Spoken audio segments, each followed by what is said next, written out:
Red Riding Dog. Ladies and gentlemen, now time to introduce our next fighters. Introducing first, making their way to the red corner, Hattim Taiebi. You say this one's going to be a fun fight to watch, huh? Yeah, so I've done a lot of research on Hattim Taiebi, and this guy, we talk about how game anyone is, right? But this guy especially is different breed. He's known as Hercules. He's 4-4. But those 8 fights have come in a year, and I don't know whether you guys have ever heard of King of the Streets, which is essentially no rule fights that they do on YouTube, right? Yeah, on concrete though. They have it on concrete. Wow. And the cage are literally full-blown metal fences.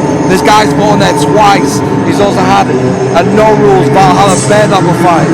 So when you're talking about how much this guy loves fighting, he loves to fight, and it's a very interesting matchup because it's very different to the style of Luqman Tahir.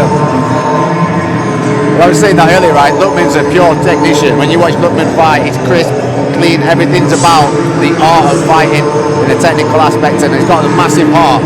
But when you put him up against what essentially is a Vale-Tudo street fighter who also has that, it's almost a clash of philosophies, not necessarily a clash of styles. Yeah, it's a clash of, like, I don't know, technical prowess versus violence. Yeah, for sure. And it's going to make for an interesting picture when you put that together.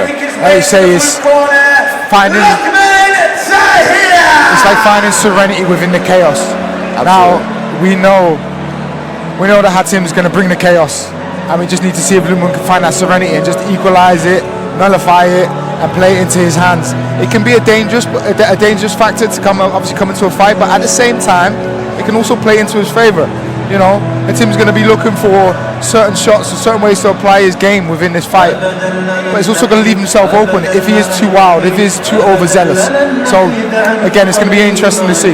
I'm looking forward to seeing how Luqman comes back based on his last performance. You know, it didn't really go his way against Oliver Tero, but Luqman is a serious talent. He's 5-1, brilliant all-round fighter, UKFC champion. This guy is one of the best around in his weight. We've seen Luqman in one of those fights before, not talking about the Oliver fight, before that, where it's been a dogged war. Yeah. And he has pulled through, he's pulled all the stops out and got it done. So, this kid's got massive heart as well. As much as we talk about him being a technician, and obviously the last fight he had against Oliver might not have gone his way, obviously.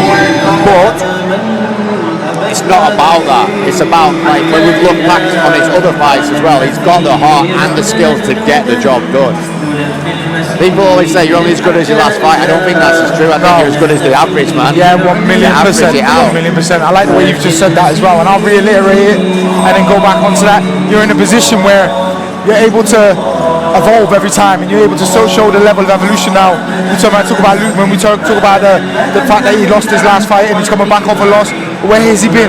What has he done with that time off? This is going to be the time, and it's going to be the platform where we're able to see him showcase his skills and show the developments or the small minor changes that he's made to his game. And I'm very excited. Again, I've been around this guy, I've been in the spy, I've seen him train, I've seen him spar, and he is crisp, he's clean, so it's going to be interesting.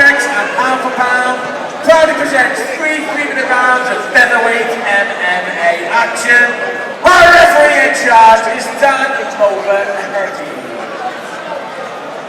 Introducing our first fighter, fighting out of the red corner, representing Samia Fight Center, Hattim Taiebi.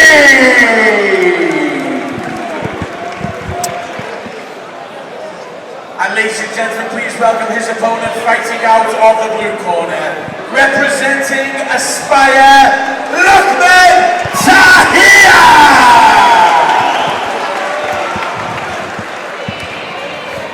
That very good. You said what? 8 fights in how long? 8 fights in a year. Hattim, 8 fights in a year. I'm expecting this one to be very fun.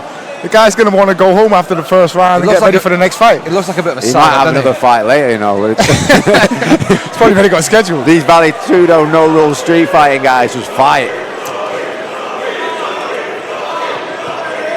Again, I expect to see a lot of feints, a lot of setups here from Luqman. That's a beautiful right hand from Luqman. Stuffs the shot. Nice and high with that underhook.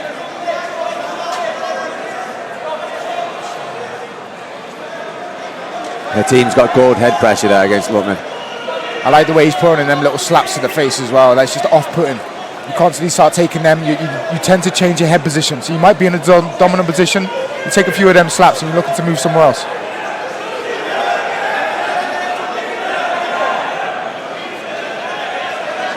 Both these guys just trying to establish pressure. Beautiful trip. And then they're all dry as well, so in this grappling exchange in the first round, and we know Luqman's an incredible grappler as well. Them inside or outside leg trips, it's amazing the amount of times we've seen them so far tonight. I feel like it's from the body lock, from a clinch, it's one of the easiest ways to take somebody down in a lower level. And we see that evolution as it goes on. I've been commentating on Kingdom for a while now, so I can remember thinking last year everyone was just using body locks to take everybody down. Yeah. Before that, it was the single legs everyone was using to take everybody down. The meta changes and progresses, and it's amazing how it goes between gyms. I think that's because guys cross-train. Only a guy comes from another gym into your gym and he takes everybody down. It's like, what did he do? So you all start doing that. Yeah. And then when the guy visits you do that to him, he takes it to his gym. Yeah, it's like the in thing, right? Yeah. It's like Luqman right now with the knee on body. Now that's something, again, levels you don't really see that too much anymore. Here he is now establishing a nice ground and pound here. He's just controlling. Just stay in that position. Take that arm. Try and bring him back down to the floor. The team's done well to get back to his feet. He's up on that single. Yeah, one thing I was going to say, you're talking about the takedowns from clinch position and body lock. I think also depends on your style, right? Like I know someone like Nathaniel Wood, for example. He likes to do a lot of trips from the clinch because he feels like he exerts less. Yeah, less energy, right? Yeah, it's easier than I always say to the guys at my gym, a big double leg looks cool, but it's overrated, bro. No, yeah. It's a big energy exchange. It's a big energy move, yeah. And if you fail it, oh my days. Luqman on the back here. He's applying great pressure right now. I like to see this. Can he climb into the back position? He's got that far wrist grab. His bottom leg's trapped though, if you have a little look. Yeah, Hattim's got his bottom leg tied, so it's going to be very hard for him to come out on that hip.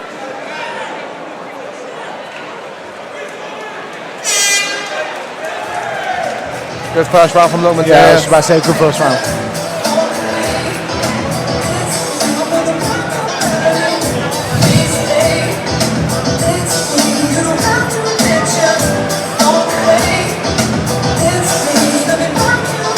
I wonder what, with Hattim having like 3 fights which are no rules, right? So there's no timer. I wonder like how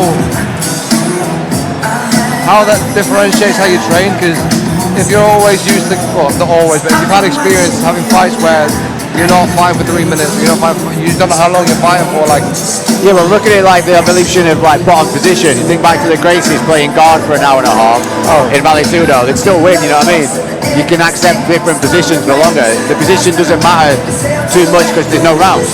Whereas accepting bottom position in MMA, like you look at there, the round ends, you've lost that round. Yeah, I believe you're right. Again, it's about consistency, right? We want to be able to string together wins, and the way we get them wins is to be able to fight quite often. Especially at the level these guys are at right now. It's the consistency when it doesn't really matter is ultimately going to be key towards the level of success of where you're going to be starting from. And I guess if you fight often, you can stay up to date with the game as well, as the meta changes. Yes. Nice job. There we go. Nice hand play on the outside there. Good sprawl again from Luqman. Like he just sees them coming. He sees it from so far. Great head position here by Luqman. Nice lay off the fence.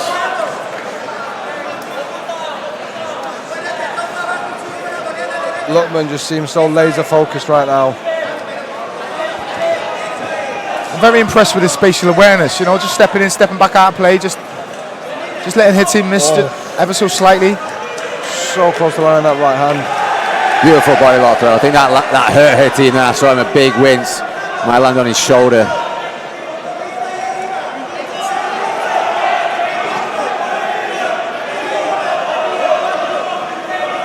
The thing is, Luqman doesn't need to rush here either. There's no real reason to start trying to rush position. He's got that leg stapled. He's got his hips in. He's got that far wrist Again, guard as we well. talk about that. Yeah. This is close to being finished. This is not a good look for the referee. Hattim can stand up from here if he needs to just not focus on the fact that he's taking shots. If he can, he needs to try and turn into Luqman, put his back flat against the cage, and then look to move to work to his feet. Luqman's doing a very good job right now, but just keeping his weight very top heavy. He just gave up the crucifix as well. Yeah, he could stretch him out there if he really wanted to. Yeah, Hattim doing a good job getting back to his feet. Hattim seems like he's got a few fans in here too. That's also what you got to be careful with, especially at these early days in your career, is getting that pressure, that external pressure we talk about, and letting somebody put the wind under your sails and then falling short.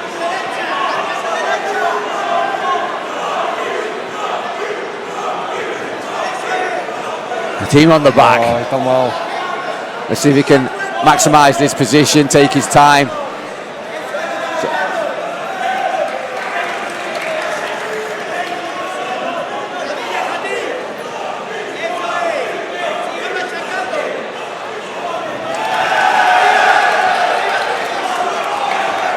Nice trip by Hattim, but it looks like Luqman just one step ahead on the scramble. Yeah. Just ready for the landing, countered immediately. He carries on with his dominant position play. He could be looking to win the fight here. The team's doing very well of not accepting a position, right? He's back in that crucifix position. He's got one arm trap, other far wrist trap. It does open up the neck for the rear naked. Yeah.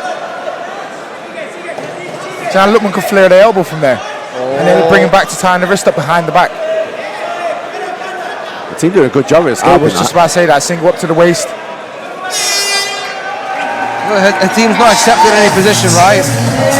I'm not going to lie, I think Hattim's got a problem with his eye. He keeps wincing and screwing his eye up. He took a big shot.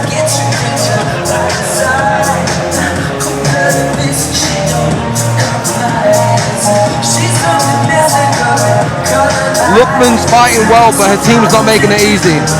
Not at all. I think Hattim's very dogged in the fact that he's not accepting positions. He's still trying to fight out of them. As much as Luqman's transitioning, Hattim is constantly looking for how can I get out of this? How can I get out of this? He's not once laid on his back and gone, all right then, I'll have a second. He's asking for Luqman to basically come out and to really try and display what it is that he's got, because he's not giving up. He's showing that resilience in every position that he's in. He's trying to scramble, he's trying to move on to the next position. He doesn't have any quitting, nor is he trying to lay there and let Luqman have his way.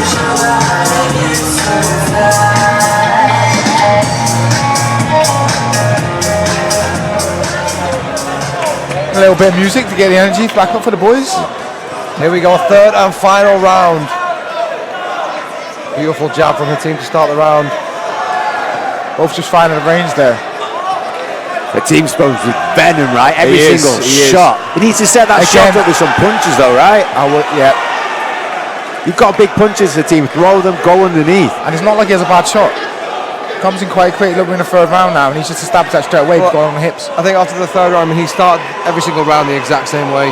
So if you're Luqman, you just knew that was going to come. That's the thing though, you shoot from far out without using your punches. Yeah. It's not like you're wrestling, you're tying up. You literally got nothing to go off.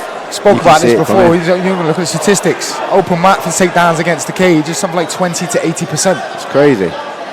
So again, low to high risk. I don't know why you would try something out rather than pushing somebody back on the back foot before you then shoot. But when you look at the best takedown artists in all of MMA, you think of the Dagestanis or you think of the guys from like American Top Team, whatever. It's all against the cage. They maul you against the cage. Yeah. Maul you against the cage.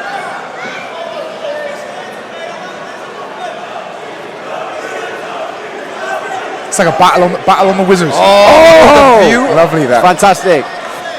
He's got a head and arm there. If the team could thread his arm through, he might be able to look for an anaconda. He's trying to stay heavy, low with the hips.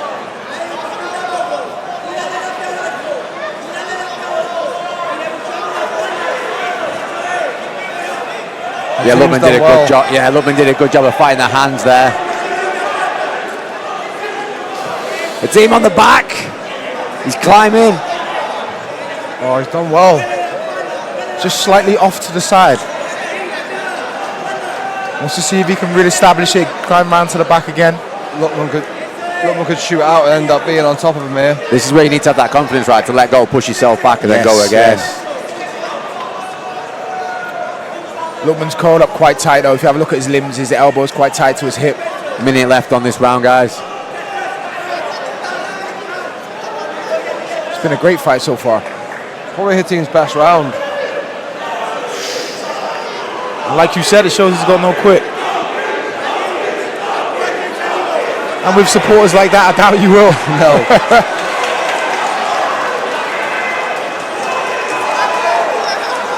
Beautiful work. These guys are going to the final bell.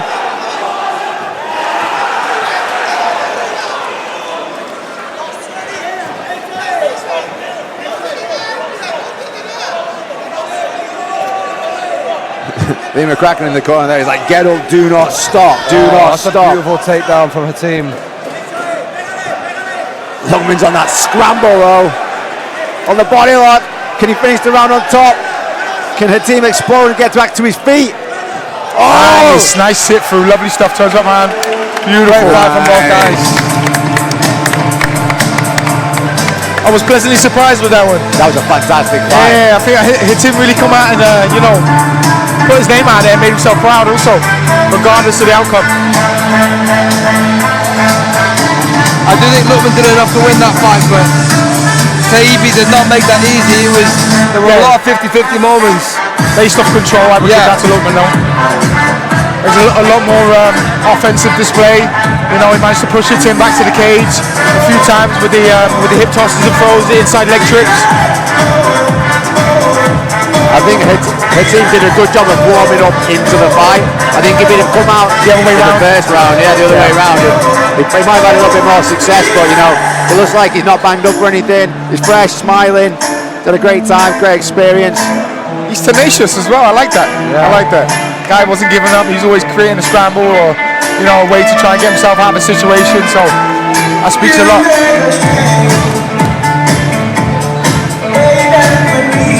I think also, that was the perfect kind of opponent for Luqman to come back to after the loss against Tahir, because it was a dogfight they had to get through. And I feel like a fight like that can give him a lot more confidence as opposed to walking through someone. He's got through a guy who was not easy to get through, and he showed that he can get back into the win column. Ladies and gentlemen, can we please have a big round of applause for both of our fighters. After 3 rounds, we go to our judges' scorecards, where we have a unanimous decision in favour of your winner and fighting out of the blue corner, Luqman Tahir. Great fight. Ladies and gentlemen, please, a big round of applause for Hattim Taiebi.